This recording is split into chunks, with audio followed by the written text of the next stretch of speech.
kicking it. I ended up bringing my daughter. He had his son.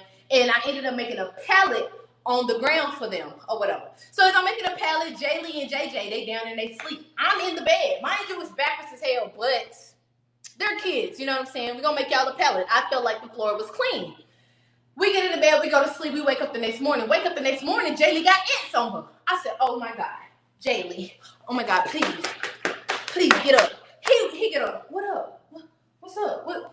What's good, bro? Like, that was his thing with me. What's good, bro? Like, man, she got ants on her. Like, it's ants. He's talking about, what you mean it's ants? I'm like, yesterday it was maggots. Today it's ants. Like, I cleaned up. Where the ants coming from? He told me, man, they probably came from that window over there. Huh? Came from the window? Bro, we went out to eat. I cleaned. Ain't nobody had no food in here. What's up? Where the ants gonna come from? What's up? Oh, yeah, I'm telling them the story about when we went to Steven. You remember Steven's house? That was a big old, that was a lot of ants. That big old house that we was in? At Uncle Jenny Boy's? He still lives there. I don't like him. Yeah, I know you don't. It was crawling all over me. So, gotta go back to this work from home training. I'll be back when you live later. Okay, so, you know, I dust her off, everything. We get the ants off and all of that. So we continue. I go to work. We going on dates. We bumping like rabbits. We doing all types of craziness, y'all. So at this time, it had gotten to a point where I was dealing with this man while he was still dealing with his baby mama. I love you more. And while he was still doing whatever it was that he was doing. Now, along the time while we bumping like rabbits, I did not know that I was as fertile as I was, and your girl was already expecting. So I'm doing my thing. I'm still at work. I'm flipping patties. I'm sending bags out the door. I'm counting money. I'm doing drops. I'm being a manager. I'm doing what I do. You know what I'm saying? So it boiled down to one day, me and this man got into an argument. We got into an argument, and I'm trying to remember how I told him I was pregnant, or did I tell him? Hold on. Give me 1 second. I don't think I told him. Yes, I did. So anyways, now, while I was still dealing with this man, okay, listen, friend, is this a rant? No, it's not. It's a story. Okay, so first things first, let me address this. Court, for those of y'all who are wondering, court was just a formality today. I will go back to court December the 2nd. We good? We good. Okay, so it got to the point where I knew that I was pregnant. What up, Draco? I knew I was pregnant. I was still working. I was still doing my thing. Occasionally, y'all know how dudes dip in and out of your life. 1 minute they all love you, they this and they that. Next minute they, you doing too much. You did, like, he did a drastic change. So with him doing the drastic change, I started to get wind of his other baby mama. Now, I don't get it about men who deal with all these different women and they see one woman and they feel like they got to be intimidated by her. Why are you intimidated by me? Sis, I don't know you. You don't know me. We know one dude. We are mutual behind one dude. The person you need to be intimidated by is yourself. You know what I'm saying? Cool. That's why I was here, but this story getting good. So while she's sitting there trying her best to be an antagonist to me, I'm in my own little world, not telling Steven that I was pregnant yet. But I'm doing what I'm doing because I know, like, I had this mentality of, at the end of the day, he coming home to me. Point, period, blank. Now, this is just a part of me that just, I don't know if it was because I was clinging and longing and wanting for love so much that I just allowed a nigga to do whatever he wanted to do. And then at the end of the day, he could come back and be like, oh, I love you, Sherelle. You know what I'm saying? This is the stage of life that I was in. I think it wasn't up until, like, recently where I really figured, like, if a nigga want me, he gonna put in that effort. If a man wants to keep me, he gonna say, I want you, point, period, blank. You know what I'm saying? It ain't no more, oh, I know you talking to 50 other people and I'm just gonna sit back and turn a blind eye to it. No. So anyways, so one particular day, I did make up in my mind and I told him, I was like, hey, I'm pregnant. He was like, You know what I'm saying? I was like, yeah, I'm pregnant. He talking about, with who, baby? First things first, dumbass. If I'm pregnant with somebody else's baby, why would I come and tell you? Why would I come and tell you I'm pregnant with somebody else's baby? I would just go and tell that person. You know what I'm saying? What up, Perk Poppy? So, in the time being of all of that, he denied my son the whole time. He denied my son. We still had to work together. Remember when I transferred? We still had to work together. We had to see each other all the time. When he felt like, oh, maybe the baby is mine, he was all lovey-dovey, this, that, and the third. Then when he went back to, I'm going back to my baby mama, the baby is not his. You know what I'm saying? So I wasn't really tweaking. I wasn't doing none of that. Now, when I had gotten pregnant, I had already left my godparents' home. They were just like, oh, Sherelle, we love you. We don't want you to leave, but you know, you're a grown person. Whatever your choice is, you know, make it, whatever. You know what I'm saying? They weren't just gonna hold me back. So when I left their house, your girl was officially homeless. What's up, Big Play? Your girl was officially homeless. So while I'm in my car, mind you, my son Jaylee was with her dad. Malachi was with his grandparents and dad. We have court December the 2nd. Today was just a formality. So it was really just me and then the baby in my stomach at the time, right? So I don't know what made me go and get Malachi, but I did. So I had Malachi, I was homeless, and then I was still off and on with Steven. So Steven was like, hey, you can go stay at the house. At the time, I'm like, the trap house? Is that what you're telling me? He was like, yeah, you go, like you cleaned up the room, you did all of that. Like my uncle ain't gonna trip. Like he don't care, this, that, and the third. You know, still trying to, it's like some ounce of goodness in him. But then the other half is just like, I really don't give a fuck. But if there's a 50-50 chance that the baby could be mine, let me at least show some type of effort or whatever, right? So granted, I ain't had nowhere else to go. I took it upon myself. I went there. I kept all my clothes in the car, in the trunk, back seat, whatever the case was. I would go to work. I would go home, go back to the trap house, go to sleep. So let's fast forward a little bit of time because my son ended up coming at 5 months. So I'm chilling. I'm going to work. I'm doing everything. Me and Steven, we arguing. We this and we that. His cousin, Kat, which is my son's godmom, ended up... Okay, the godmom ended up reaching out to me. She was like, hey, I know you're over there in that cold-ass house. Like, you ain't got to do that. You could come over here and stay. Like, we done told Steven a million times to tell you that you could come over here. Like, ain't no way you should be in that house with no lights, no water, no gas, no any of that. Now, mind y'all, we moved from that back room because the back room started having like rats crawling in from the closet. Like it was holes in the closet that a nigga didn't even see. So Uncle Jenny Boy ended up boarding up that room back there and they moved us to the room in the front, which was no better. But in the front, all we had was a little bitty heater. Like y'all, at nighttime, it was pitch black. We had this little bitty heater to keep me and Malachi warm. So while we in this room, we laid on this couch. This couch right by the window. That's all we got.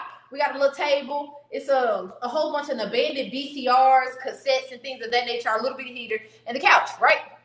So we laying down, we minding our business.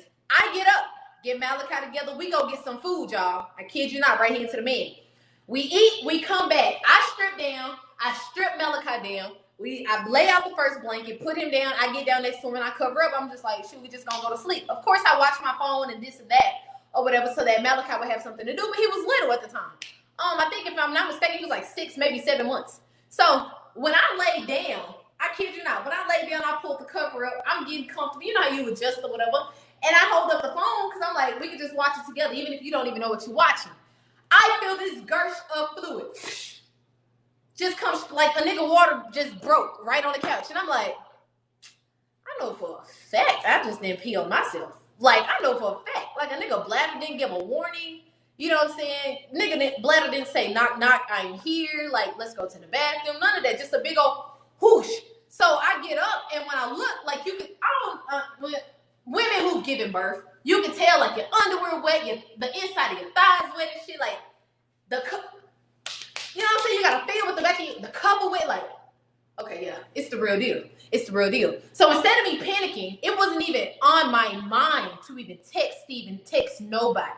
And when I got up, of course I got us dressed, and I was just chilling. This is before the contractions and stuff like kick in, which I really didn't have to experience any because he was so small. Like, why is my water breaking right now? I could already tell I had been stressed out. I had been dealing with this bullshit ass up.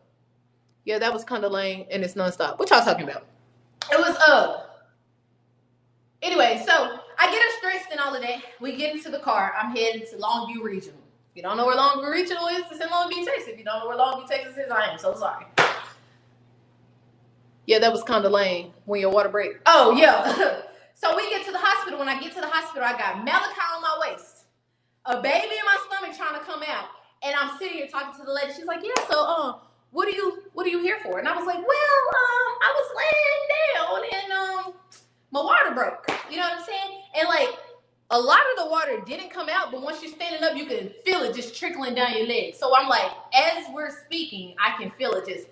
She's like, oh, so it's like active. Yeah, it's pretty active. Like it's currently like just going down the nigga leg. And when I look down, the inside of my socks wet. Well, my very first time they broke my water, but the inside of my socks wet and all. Like it's just like we're here. So she goes and she rushes. She gets a wheelchair. She's like, sit down, sit down. So I sit down. I got Malachi in my lap, and she takes us to the elevator. We go up to the 3rd floor. When we get up to the 3rd floor, the first thing I do before they get me undressed, put into the gown, and get them little things strapped onto me and all of that, is I text Kat. I'm like, hey, my water broke. I'm up here at the hospital. Blah blah blah blah blah. 10 minutes didn't even go by. Kat was there. She was like, oh, we're here. Like, Sherelle, I'm here. I'm gonna watch my baby come out. And this is like on the strength. This woman don't know me from a can of paint. She don't even know if the baby really belonged to Steven. I know it belonged to him because you was the only person I was dealing with. Like, if I'm gonna deal with a dude, I'm gonna deal with a dude. If I go and cheat on you, it's because you done did some crazy crap. And can't not one person tell me I done cheated on you. Not one. So anyways, so we sitting there, right? The lady come in and she's just like, well, your water's already broke. You're pretty much dilated. I think I was at like 6, maybe a 7, whatever. She was just like, yeah, there's no epidural we could give you. And I'm like, huh? This is me nervous. Did you hate the straps they put on you, or was it just me? I hated them like whenever I got to turn over and they'd be like, no, get back on your back. That's the only reason I hated them. Because you got to keep them in a certain spot or whatever, right? So I'm sitting here, you know, I'm waiting. After they tell me that they can't give me an epidural, I get scared because I've never pushed out a baby with no fucking medicine. I ain't never pushed out a baby with no medicine. What y'all finna do? And the only story I ever heard was my niece KK when she gave birth and she rolled over. She was bearing down like she was bent on all fours, and she said how it just ripped up from the front all the way back to the back. And I'm like, bro, we not finna do this. You're not finna rip me to where I can't feel nothing whenever I go to lay down. Can't do it. So anyways, push, like it moves so fast. Push come to shove, they came in was like, it's time to push. You know, they all like, what? It's time to push. Now, mind you, I was feeling the contractions, but because he was so small and it was so early, it wasn't as painful. It was more like a menstrual cramp times 5, maybe. I don't know. Like it was painful, but it wasn't that. It wasn't that type of pain. You know what I'm saying? So, anyways, they came in, they put my legs up on the stirrups. You know what I'm saying? Cats over there like, yeah.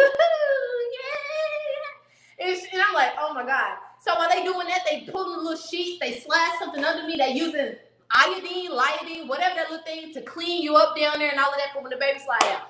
So the lady comes over, she's just like, so you want to hold somebody's hand? And I'm just like, I'm just ready to get this over with. You know what I'm saying? So anyways, 3 push later, he was here. I ain't even gonna hold you. There ain't even no reason to go deep into detail about that. So 3 push later, he was here, and Kat's like, oh my gosh, Sherelle, I just see your whole vagina open up. Huh? Can we go to the pool? Look outside and you tell me if we can go to the pool.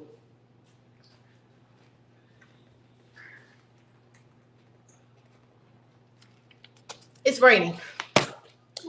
And it's only gonna get worse. We're not going to the pool today. So anyways, so 3 pushes later, Sebastian was here. Kat's like, oh my gosh, Sherelle, I just saw your whole vagina just open up, and then he just popped out of there. Now, when he popped out of there, mind y'all, it was 5 months. So he still had like 4 months of gestational age. So it was just like, here, mom. Now he gotta go, mom. And then they just whisked him off to the NICU or whatever. So I was able to get up and go do all of that. So when I got back to the room, Kat came in. After she had left, she went to go get like the baby stuff, went to go get me some clothes and stuff so I could take a shower. She went and did all of that stuff that you're supposed to do, like niggas supposed to do when they baby mamas is giving. That's what I'm saying, when they baby mamas is giving birth to their child, right? So she come back in, she was like, Sherelle, I have something to tell you. And I'm like, what? She was like, Steven's in the hallway and he wants to talk to you.